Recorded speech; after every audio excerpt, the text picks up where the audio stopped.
fun that we've never done before at a super before. But before I get to that, I just want to talk about two things. First of all, it's January. It's January 11th. Everybody's still got that rah-rah in their step. New Year, goals. I'm going to do it all, right? How many people made vision boards? Don't lie. Who made a vision board? It's okay. How many people wrote the goals down? Yup. How many people woke up on January 1 and you're like, this is the year, I'm doing it, I'm losing the weight, I'm going to do it, grocery shopped. How many people are starting to question their goals? Don't lie. Because it happens. Because goals get hard, right? Everybody's 2020, new vision, and that's great. But you can't just have 2020 new vision on January 1st of 2020.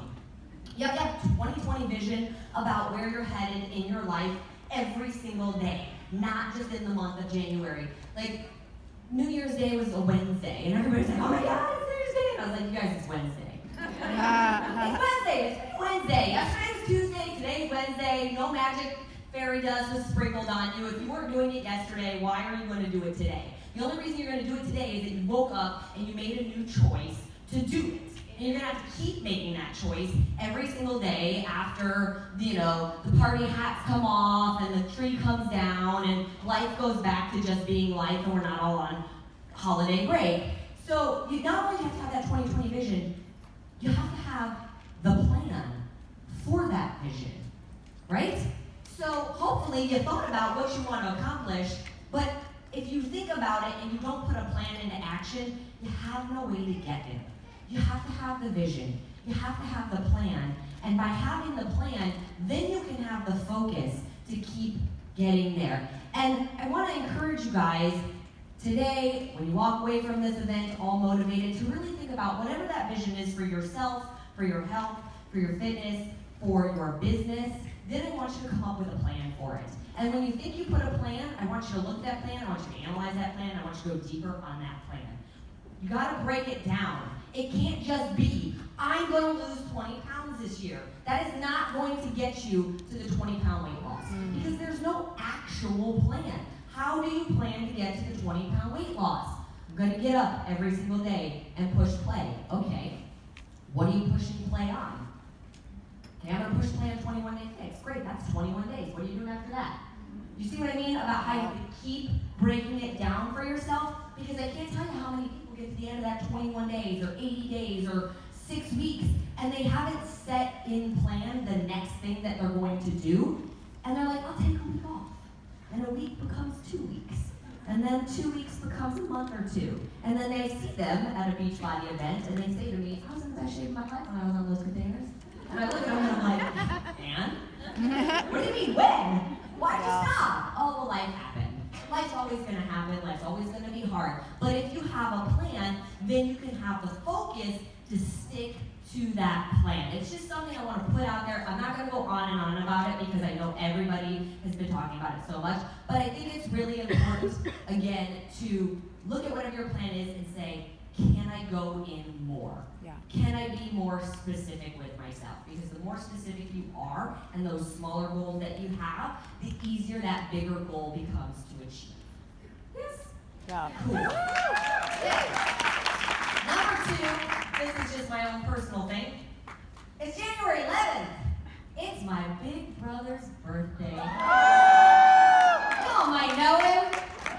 Chef Bobby Calabrese. He's the co-creator, he's the co-host of Fix8. He is the creator of all those yummy Fix8 recipes that you guys are cooking up, making. Fix8 Volume 2, over 300 recipes on the show. He's working his butt off, even right now today, because I already messaged him this morning and said, what are you doing? And he said, I'm working on Fix8 recipes. And I was like, all right, happy birthday, hope it's good. So do me a favor, Kristen, where are you at? Right here. Oh, there she is. On the count of 3, we're going to wish Bobby a happy birthday. Yeah? 1. It's going to be happy birthday, Bobby, so we all say the same thing. 1, 2, 3. Happy birthday, Bobby! Awesome. All right. Now we're going to get to the fun stuff. So, I said we're going to do something we've never done before. We've never never actually filmed anything live at a super weekend that goes up on Beachbody On Demand. Anybody a member of the new monthly fix? How are you guys liking it? It's just getting started. Like, the stuff that's in there right now is actually the bare minimum of what's going in there. We've got some really amazing stuff coming up. You might have heard me make the announcement in there that if you're a member of the monthly fix, I'll be picking one member a month to coach one-on-one for the entire month. Your story will be videoed via Zoom and it'll be shared. It's basically a way for us to show other people, like, this is how I would coach you. You might be going through the same thing. So, what we call them case studies, so that people can see, how do I work through this? A coach could see it, a challenger can see it, they can hopefully be inspired. You might learn a new way to talk to a challenger about a problem that they're having. So that's one new thing that is coming. Obviously, new monthly assignments are coming. Live Q&As are coming, and more often than not, live Q&As will actually happen within the Facebook group, but we figured, hey, we're here. We're alive. There's a lot of you guys here, so we took your questions. So we're doing our first live Q&A for the monthly fix right now. If I call your name, will you just stand up and give me a little wave so I know who asked the question? Hopefully you're here. So our first question comes from Tracy Smith. Tracy, are you here? Tracy, right here. Stand up, give us a little wave so they know who asked the question. So Tracy says, how do I stay on track? I'm great at starting, but then I fall off. One of the biggest things I hear, and especially at this time of year, everybody is really great at getting started, and then they slowly but surely start to fall off. There's a lot of ways that you can stay on track. The biggest thing is, again, like I was talking about, is having that vision and having that plan, okay? I tell you guys all the time that being prepared isn't half the battle, that being prepared is the battle. And that's really when I see people fall off. A lot when it comes to their food, you forgot to go to the grocery store, you were too tired to go to the grocery store, you didn't meal prep, you didn't plan. I'm tired all the time, like I'm too tired. You guys, here's what I'm gonna say about I'm too tired. Unless you're so tired, let me say this. How many moms do I have in the building? Okay. Unless you're pregnancy, newborn tired. We all know what that feeling is, right? It's like death. Like you're like, how is this even possible? I cannot function, like you can't even pin your eyes open tired, right? Unless you are that tired, you're being lazy. Yeah. You might not like the tough love, but that's what it is. Because don't get me wrong, I come home at the end of a long day and I am tired. And really what I want to do is sit down on the couch and turn my brain off and turn the TV on and not move. And it's 7 o'clock. And I could do that, and I have.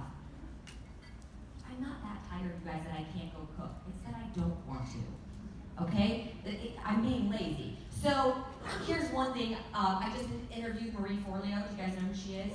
Okay, I just interviewed Marie Forleo for the monthly fix in February. And I love one of the things she says. I've said it before. Instead of saying I can't or I'm too tired, try saying I won't or I don't want to. Because that's the honest answer. I don't want to get up off the couch and go meal prep. Mm-hmm. I don't want to go grocery shopping at 7 o'clock at night. And there's no judgment on the I don't want to. I'm not judging you, but at least you're being honest about the fact, about why you're not doing it. Yeah. You're no longer letting yourself live in the excuse of, I can't, I don't have time, I don't have money. So have that plan. You know what? Don't drive straight home from work at 7 o'clock at night. Drive to the grocery store and get the groceries that you need and come home and get in the kitchen. You don't have to make a meal that takes an hour. The fixed 8 meals take 30 minutes, but you don't want to take 30 minutes? Buy a rotisserie chicken at the grocery store that's already been made for you. You can buy a bag of brown rice that can go in the microwave for 3 minutes. I don't particularly love that, because you microwave and stuff, but is it better than calling and getting pizza or eating a bag of potato chips for dinner? Yeah, it is. So you gotta have the plan. And these are the things that you think through now. These are the things that you don't try to think through in the moment when you're tired and when you're hungry. These are the plans that you put into place now so that when you're tired and when you're hungry, you're like, I already know what I'm gonna do. I'm not gonna go straight home. I am gonna go to the grocery store. I am gonna make this for dinner. I already meal prepped. I mentioned I've gone plant-based for the month of January. It's a pain. Yep. I love it and hate it all at the same time. I apologize for swearing because there's kids in the room. Yes, it's new to me. Yes, I wrote the program, but it's new to me. There's something different between writing it and actually doing it. Yeah. It's hard. I wake up and I'm like, I don't know what to have for breakfast. Like, because I haven't done it for 39 years, okay? I've done it for 2 weeks. I'm trying to figure out what to make for breakfast. But the second I started going, okay, pause, Autumn, you know what to do. You've got all these fix-it recipes that Bobby created. Why don't you look some of them up and maybe make one or two? Hey, guess what? Life got a lot easier. And the other day, I had meal prepped the night before, and I got up in the morning and I had slept in because I was fighting a head cold and I had to be at the office and I had meetings all day. And I was running and I was like, oh my God, I don't know what I'm gonna pack. And then I was like, haha, I meal prepped last night. Like, I forgot for a split second that I had done it. Yeah. Went in the fridge, boom, boom, boom, 3 things in the lunchbox, and I was out the door and on my way to the office. No issue. But 3 days earlier when I tried to do that and I hadn't grocery shopped and I hadn't meal prepped, there was like an apple in my bag, a beach bar. I was like, I can get a Shakeology in the office. Like, it was a hot mess. Okay? So I know it's a very long-winded answer, but one, I want you guys to understand, I've been there. I've made the mistakes. I've not meal prepped. I've not planned. I've not had something put into action. When it comes to your workouts, hello, Team Beachbody, find an accountability partner. Like, have a coach that you're gonna call and say, I did my workout, or you're gonna send your sweaty selfie to. When I was on Revenge Body, you guys, I didn't work with my girl every single day. They purposely put us together because her schedule was insane and my schedule was insane, and I had a program she could do at home. I trained her 1 time a week in person, but guess what? I talked to her every single day, and every single day I made her send me a sweaty selfie at the end of that workout, and sometimes I got that sweaty selfie at 11 o'clock at night. And she was like, is it too late? And I was like, nope, send me the sweaty selfie. I want to know that you did the workout. And she knew she had to send me the sweaty selfie, so she got the workout in. So as a coach, if you have somebody who's struggling, make them send you a sweaty selfie, or make them post that sweaty selfie in the group. You check in on them. That's your job. Like, yes, we want them to do the work, but if somebody's having trouble, just be there a little bit longer. Check in on them a little bit more. Hey, did you do it? You want to jump on a live Zoom together? Like, what is it? What's holding you back from doing it? If they hate the workout program, like legit hate it, you guys don't make them feel like they have to stay on it. Ask them what they hate about it. Find out what it is, and then guide them to something else. Like, nobody wants to do something that they wake up in dread every single day. So, I'm gonna use this example and just know that I absolutely love bar blend. Like, love it, I'm a dancer. But let's say a dude decides he wants to try bar blend. He's like, I'm gonna do it, my wife wants me to try it, I'm gonna do it. And maybe he decides it's not for him, okay? And he's doing it, and he's like, I hate this. Don't make him feel like he has to keep doing bar blend or he's a quitter, okay? There's a difference between being a quitter because you're just being lazy and then you don't move on to any other program. That's really what I call quitting, is you stop that one and you don't move on to anything else. But if you're just like, I hate this, or you're doing 80-day obsession and you're like, forget these loops, forget these slides, I hate this, I'm not doing it. Okay, cool, I don't care. That's awesome, move on. Maybe you want to go do Live 4. Go do Live 4. You're not a quitter unless you stop.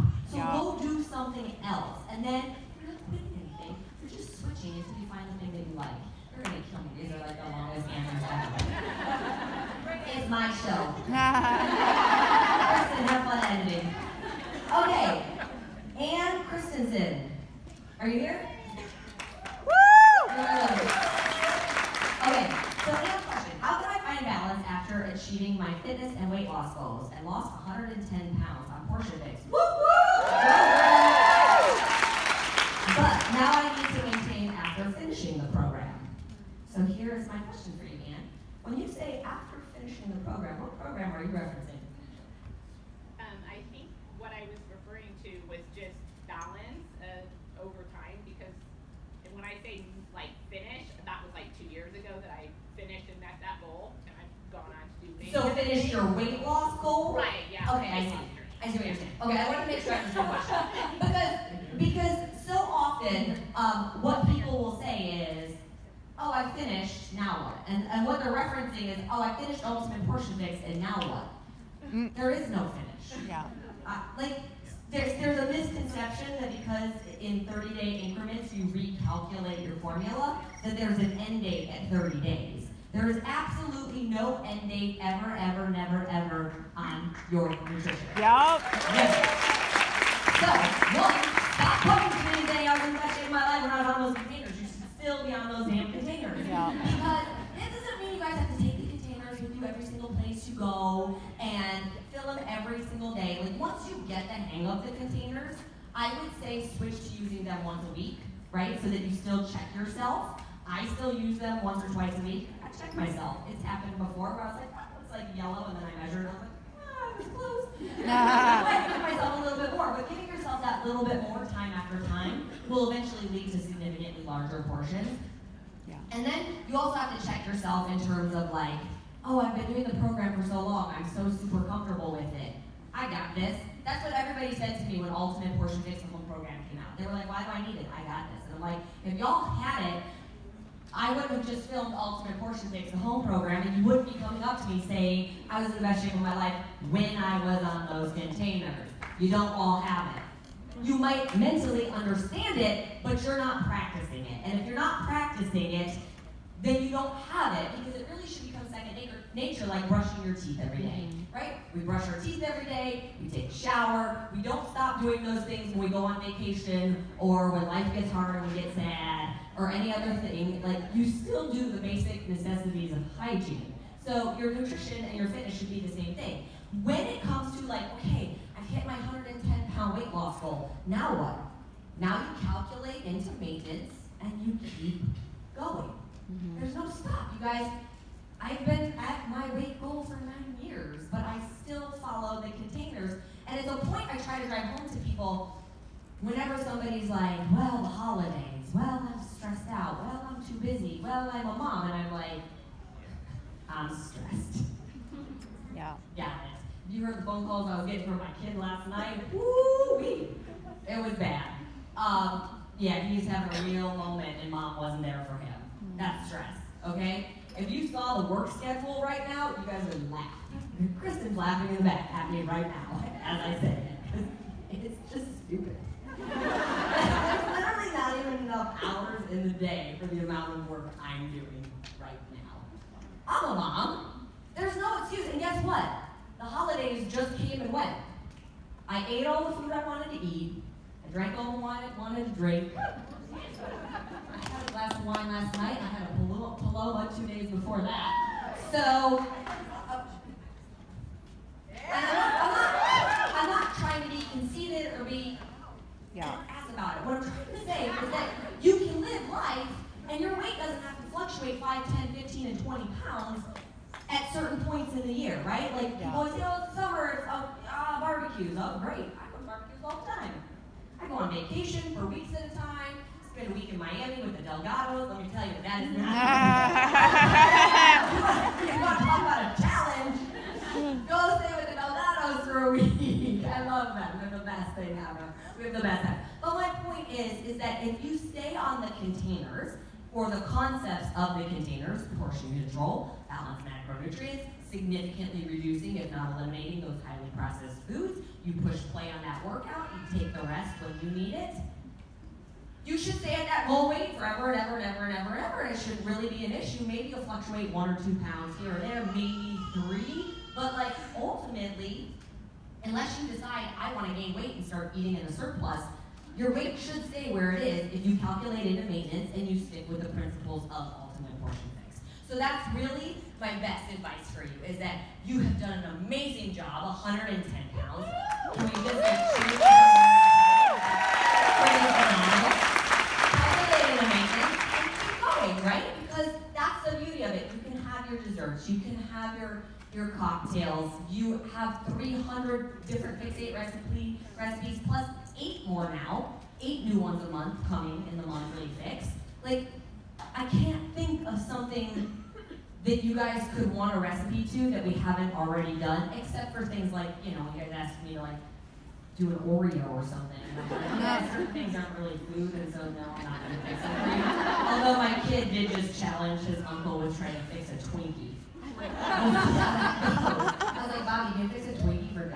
because he's never had one. And he's like, seriously? I'm like, I don't know, can you do it? He's like, we'll see. Okay. I hope I pronounced this right. Allie Marion? Did I say that right? Stand up for us, Allie. Allie's biggest struggle is nighttime eating. Oh, isn't all of ours? Right? Who else struggles with nighttime eating? I did it the other Just night. accepted. I calculated in my containers. That's my truth, guys. Okay, let's talk about nighttime eating. Nighttime eating, 9 times out of 10, has nothing to do Midnight, with 2 hunger. a.m. Am I right? I just What does it have to do with? It's Thank you. Boredom. Nighttime eating comes from boredom. So does a bunch of other emotional eating. I'm angry, I'm frustrated, I'm lonely, I'm sad, I'm happy, I'm gonna go out and party with my friends. I actually did a whole segment on this in the monthly fix for February, but I'm gonna go into it right now since it's a question we got. So when it comes to that, this is where using that, have you guys seen the if this then that worksheet that I gave you? Yeah. It's in the monthly fix, it's in January. It's also in the Master Coach training section. So basically how it goes is this. It's a worksheet, print it out, super simple. If this emotion, then this healthy action. You write it in for yourself. If I'm angry, I'm going to do blah blah. And you put healthy action in place instead of going and eating food. So if I'm angry, maybe you're gonna go work out. Anybody wanna take 10 rounds, right? Maybe you need to throw some punches, get that frustration out. If I'm sad, I'm gonna call a friend. If I'm lonely, I'm gonna make plans and go out. Whatever it might be. Think about what those healthy things are that you can do in place. Because again, when you have that plan and you're not trying to figure it out in the moment, when the moment hits, you can turn to your plan instead of going into the cupboard or going into the pantry. Another thing is just pausing for a split second. You guys, nighttime eating, like the thought of it gets me all the time because by 8 o'clock, I've done all the things. Like I could keep working, but I'm just like, I don't want to. Like I've answered 400 emails and I've talked to people all day long and I'm ready to just stop. So I sit on the couch, 8 o'clock, like I'm not gonna go to bed at 8, but I'm also like, what am I gonna do? So I'm sitting there, for the first 20 or 30 minutes I'm okay, and then I'm kind of like, I gotta create something. And I have to like, legit have a conversation with myself.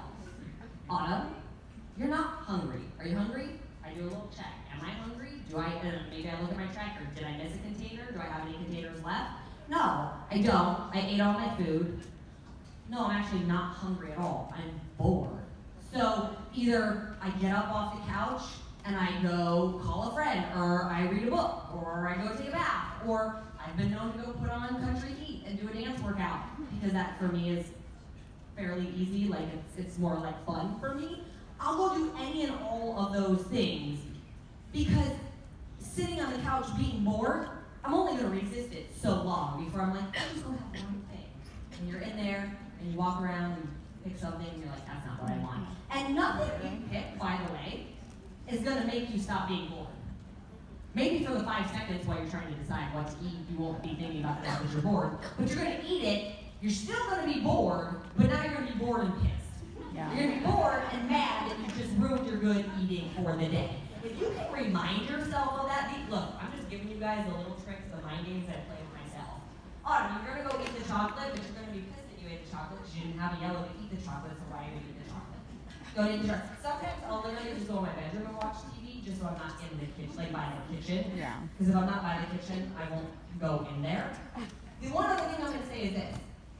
You guys, please, for the love, will you stop buying junk food and bringing it into your house? Yes.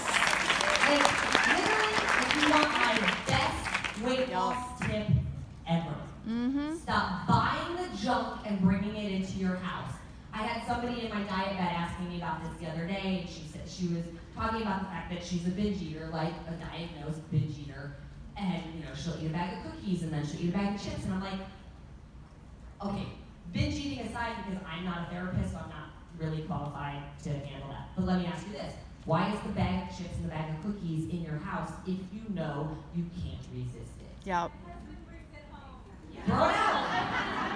Throw it out. Get in your husband. Sorry, honey. I don't know. Wait, listen. Guys, I went to my dad's house the other day. My dad has 9 million health issues. That's not even an exaggeration. It's infuriating. He thinks what I do is a joke. except for the fact that he really likes that I pay his rent. He really doesn't believe it, okay?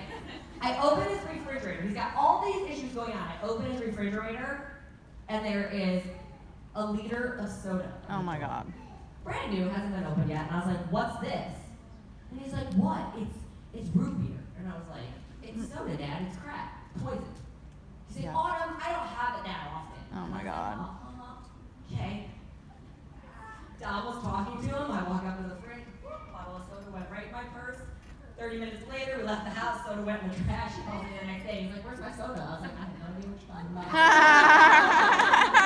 He's like, Autumn. I was like, I'll give you the $2 for it, Dad. You're not drinking it. Like, I'm sorry, Yeah. throw it away. It's not good. But also, and I know that's me being funny, but like you guys, have conversations with your significant others. Have conversations with the people that you live with. Yeah. Explain to them how important it is to you to eat this healthier way. That if they want to have the junk food, maybe they can stop at the 7-Eleven and get like an individual pack of cookies on their way to or from work. But can you please not keep it in the house? Or, honey, you know what? Can you put it in your car? Like, go put it outside in your car. You want to have it? Go out to your car and get it. Just put it somewhere where I don't know it is, so Yeah. that I'm not tempted to have it. Right? And if you guys say, oh, my kids want it, I pack it in their lunch, well, guess what? Your kids shouldn't eat it either. Yep. So really, it shouldn't be there. And by the way, you can buy one bag of chips and not 4. You can buy one bag of cookies and not 4. You don't have to have all of that, all the varieties in your house. Like, I know I've always said with Dom, there's one bag of chips. It's gotta last for the whole week. So if you eat one bag of chips in 2 days, you don't have chips anymore for the rest of the week. So just know that. Like, this is the only bag coming into the house. You gotta make it last. Like, and I mean, he's pretty good about portioning, about asking me how much he can have. But it's the same thing, if you've got 3 kids, say to your 3 kids, this is the one bag for a week. So don't eat it all in one day. And then that helps them learn to portion it out. Okay. I'm going to try and move through these a little faster. Kristen, if at any point I need to wrap up, if I'm taking too long, just give me a little signal. Leanne Swanson. Hello. Woo! So, Leanne, we're going to continue sort of on the topic we've been talking about. I struggle with stress and emotional eating. So you guys, all of this, it basically all falls under emotional eating, right? Nighttime eating, that's boredom. Stress, that's an emotion. Again, sadness. So all of the same things come into play. Let me say this. Nutrition is easy. Who believes that? Nobody believes me. How many people know that you're supposed to eat vegetables? Raise your hand. Great. How many people know that you should drink water to hydrate your body? Cool. How many people know that you should eat fruit? Excellent. How many people know that you should limit the amount of processed sugar that you eat? Great. Was that so hard? Nope. Yeah, because nutrition isn't that hard. You know what's hard? Brain, mindset. It's all the excuses that you want to tell yourself, me, or your coach about why you can't do those things.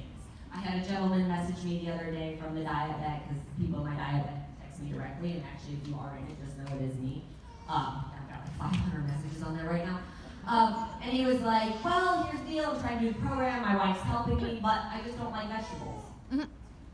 I'm sorry, you're a grown man. You know you need to eat vegetables. I don't know if people are looking for me to give them like a magic answer, like you don't have to eat vegetables. You do. So put on your big boy pants, put on your big girl pants, and there's hundreds of vegetables out there, you guys. Figure it out. Yep. Figure out which ones you love. Test them. Did you know on average it takes 7 tries of something before you like it? So that goes for kids too. Like you might give kids broccoli once and they're like, I don't like it. Wait a week or 2 and give it to them again. Cook it a different way. There's a million different ways to prepare them. There's different ways, try it raw, try it cooked, try it steamed, try it seasoned. You can blend it up and put it in pasta sauce or marinade, like a marinade. I always put frozen cauliflower in my Shakeology because it doesn't change the taste, but it makes it thicker. You can buy powder grease. But the bottom line is you're just making an excuse, okay? So this is what we have to get really in order. You gotta get your mind right. You gotta figure out how to deal with your emotions. At some point, I'm not really sure when, we turn to food to handle all of our emotions. But has anybody ever eaten a cookie when they're sad and not been sad anymore? Yeah? Really? The sadness goes away forever and ever? It's like come back 5 minutes later. You get a dopamine hit. Comes back. Makes you feel better while you're chewing it. But I bet whatever you're sad about is still there after the cookie's gone. Sometimes I pretend. I pretend I had a really, really good ice cream sundae, and then I go to bed, and I drink water, and I pretend I had it. Cool, that works. Think about it. Imagine it. There's a big power, but it's power of your mind. But my point is that more like I've never heard somebody say, I drank the bottle of wine and whatever I was sad about went away. You numb the pain, you numb the emotion. You never had anybody say, I ate the pint of ice cream and I wasn't bored anymore. Like if you just flip your mind to that, like no matter what I eat, this emotion isn't gonna go away. You're just avoiding the work. You gotta do the work on the emotion that you're feeling. Whatever it is, go in. That's where you're gonna grow as a person. That's where you're truly gonna make progress. But if you don't actually learn to tackle those emotions, you will continue to emotionally eat. And I talk all about it in the Monthly Fix and in Ultimate Portion Fix the Home program. And coaches are certified in it. If you're a certified Ultimate Portion Fix coach, where am I at? Time-wise? We have time for one more question. Your choice. Dealer's choice. Dealer's choice. Okay, I got your mom working here. So all is awesome. Hold on, I gotta find. Okay, I don't have a good relationship with food. I tend to get bored and uninspired. Not enough time in a day. Here, let's tackle this one a little bit. I kind of mentioned it before. These four are all very similar, but you guys, it all comes down to the same couple questions. I don't have time. I'm too tired. I didn't see anything about it's too expensive in there. I was kind of surprised about that. I get bored after a long time. So this one is from Shauna Labella. Shauna? Thank you very much. Okay, she says, my husband likes sweets and That's sometimes good. I want them too. We had several responses. Oh, never mind. That was my team telling me we had several people asking the same question. Okay. So, husband likes sweets. Sometimes I do too. You guys, Beach sweets bar. aren't the enemy. Again, somebody said to me the other day, they're like, I wish I could have a burger on 80 Day Obsession. And I was like, so have one. I did. Not this month, but have one. Beyond meat. No, there's nothing wrong with sweets, you guys. There's two things that are wrong. It's the sweets that you buy at the grocery store that are loaded with preservatives so that they last on the shelf forever and ever and ever and ever and ever, and that's not good for us. It's like the hydrogenated oils that are put in there, the refined white sugars, the refined white flours. Those aren't good for us, okay? So part of it is the stuff that you're buying at the store, and then it's the amount that you're eating or how often you're eating it, okay? So it's like a little kid. Like, of course a little kid wants dessert every day, but we don't give it to them, I hope. Like, I know Dom asks literally every day for dessert. Mom, can I have dessert? I'm like, you had dessert 2 days ago. No, we're not having dessert today. Like, and it's just one of those things. And it's the same thing with yourself. Like, it's not that you can't have sweets. You just aren't supposed to have them every single day. You don't need them every single day. And that is the beauty of Fixate. You can make, we got so many different dessert recipes on there. The brownies are awesome. Bobby just made new avocado brownies that are to die for. We've got different ice cream versions, like vanilla cake. We've got cupcakes. Like, there's so many different things. And the nice thing is that they're not, most of them are not single serving desserts. They make a bunch, so you could put them in the freezer. You could make it and say, oh, I'm going to keep 1 or 2 of these on hand for myself this week, but maybe I'm going to give some to a friend or a family member, or my husband and I are going to each enjoy one, and the kids are going to enjoy one, and then, maybe take them to your kids' school and give them to the teachers or something. You don't have to eat all of it. Yeah. That's really what it comes down to. When you're doing things like 21 Day Fix and 80 Day Obsession, now if you're doing 80 Day Obsession, yes, you don't technically have sweets until refeed day, but if you've done it before and you're like, I just want to follow a little bit looser plan, you can. You guys can have the treats. Yeah. It's when you get in this mindset of like, I can't do it, I can't have the alcohol, I can't have the treats, and I have to eat, blah, blah, blah, like, so, and you stay in that, after a while, anybody will lose their mind, trust me, because I went through it with fitness competition. You don't train for a fitness competition for 2 months, you train for 6. 6 Wow. months of like, no alcohol, no desserts, broccoli and chicken and brown rice Yup. all the time. I mean, it's the most boring mealtime you've ever seen in your life. Okay? If you stick to that, if you do that, if you don't ever change up what you're eating, use a recipe, eat the dessert, have a cocktail. Yes, you will get bored. Yes, you will fall off and go in the exact opposite direction. So you have to find the balance. You have to look at the fact that the plan was designed to be a lifestyle so you could go out with your friends and you can enjoy all of those things. And if you enjoy them in moderation, the cravings aren't going to be there every single day. Yeah. I do tell you guys, if you're brand new to it, especially if you have a sugar addiction, cut it out for 3 weeks. Those 3 weeks will be hard. I don't have an easy way for you to handle it other than to get the food out of the house and don't have it, because you got to break the addiction just like anything else. But once you flush your system of the processed sugars and extra salt and all that, the cravings will start to subside. You just have to get over the hump of that usually 3-week mark. So follow the plan. Go back, you guys. Go back to the home program. Watch the videos again. Do the work. Go through the worksheets that I give you in the workbook. Use the logbook. Track your containers. Like I said, there's a difference between knowing what you're supposed to do and then actually doing what you're supposed to do. That's the beauty of the monthly fix. It's really designed for the doing. It's designed for all of us to be there together. That's why I'm giving you monthly assignments. That's why I'm diving deeper into topics like managing your yellows and emotional eating and all the other topics that are awesome, and I'm not going to announce them all yet. It's why I'm bringing in other guest experts to interview to get a different perspective. If you heard that interview with Alex for January, it's like awesome. She's got so much that's mind-blowing, like when you flip the question around that she's telling you about. There's so much in there. These live Q&As, when I do these live Q&As within the Facebook group, it's meant to answer your question. It's all about the doing, because this doesn't end. This is a lifestyle. It's a journey that we stay on forever, and there's going to be bumps in the road. There's going to be ups and downs, but if you've got a group to lean on and you can always go back to your home base, then chances are you're going to be okay and you're going to stick with it. Yeah. So thank you guys. Thank you for your questions. Now comes the real fun. We're going to be doing the workout, so I think we're going to ask you guys to clear out of the room for a little bit just so we can get all these chairs out of here. And then when we come back, we'll have some real fun.